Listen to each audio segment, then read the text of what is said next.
আসসালামু আলাইকুম বন্ধুরা। আজকে আপনাদের কীভাবে বিজলি বাঁধতে হয় এইটা আপনাদের দেখানোর চেষ্টা করছি। আপনারা দেখেন আমি কীভাবে বাঁধ। এখানে আমি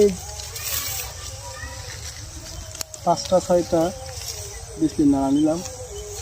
তারপরে এখানে কিন্তু হাত থাকবে উপরে, ডান হাত থাকবে উপরে আর বাম হাত থাকবে নিচে। এই যেরকম আপনারা দেখতে পাবেন ঠিক এইভাবে আমি যখন নিচে নামাবো তখন হাতটা এভাবে হয়ে যাবে। দেখেন এই আমি নিচে দিলাম, দিয়ে আমি এইভাবে করে একটা ঘোরাবো, হাতটা ঘোরাই। এই পাশে যে বাকি অংশ নিকলি বলে, যেটা নিকলিটা আমি এই গুজে দিলাম, গুজে দিয়ে